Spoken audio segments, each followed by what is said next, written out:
Izakhamizi zaseSoweto yonkana ezihlanganele ngaphansi kwe-Concerned Citizens of South Africa zimasheleke ehhovisi likasomlomo kamasipala wedolobha iGoli namuhla ngezithuba zasekuseni ukuyohambisa-ke uhla lwezikhalazo lapho-ke befuna khona kuthathwe inyathelo ezinqala mayelana nenkohlakalo, ukuqashwa ngokobuhlobo, ukuluthwa kwezezimali kanye-ke nokuqoza kokulethwa kwezidingo zomphakathi. Bathi-ke inkohlakalo yamathenda kanye nokuphathwa kwemisebenzi yomphakathi kuzwela ngqo empilweni yabo njengezakhamizi, ngakho-ke bafuna usomlomo ephendule ngokushesha kule nkinga. Leli qoqo-ke lababhikishi lixwayisana ngokuthi kuma bengayigqisi iqakala indaba yabo bazoyiqinisa ngokweqile imibhikisho nokungahle-ke kuholele ekutheni-ke bevale thaqa kwezinye izindawo.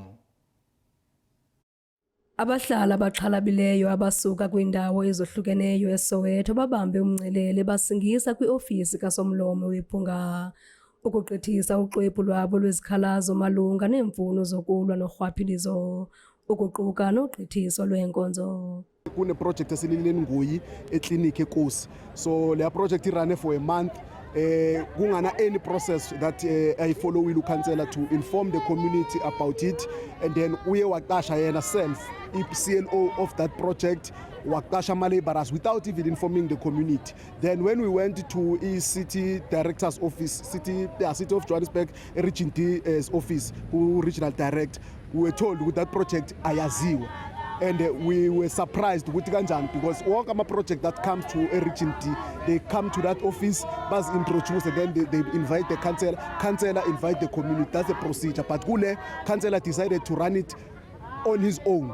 Ababahlali bathi balindele ukuba zonke izikhalazo abazibekileyo ziviwe kwaye ziphendulwe, besithi ngapha koko baza kumisa ngxi iinkqubo baqhankqalaze. We have communicated to Speaker what is going to happen next. What is going to happen, because this is a demonstration, we're going to put what to a standstill. That is the thing that we are planning to do, because we are firstly respecting the authorities as per to council. If we feel which has is particle, then we're going to make the word to stand still, and then we have a bigger march that comes to this office now, to camp here, to say there's nothing that will happen until we get clear answers. But for now, we're going to respect them and the time frame that they've said they are gonna respond to, but if not, then that's when the next action will come. Isixeko silwamkele uxwebhu lwezikhalazo kwaye sinentsuku ezisixhenxe ukuba siphendule. Kwiindaba zeSoweto TV, ndinguNomzabalazo Mduka eGoli.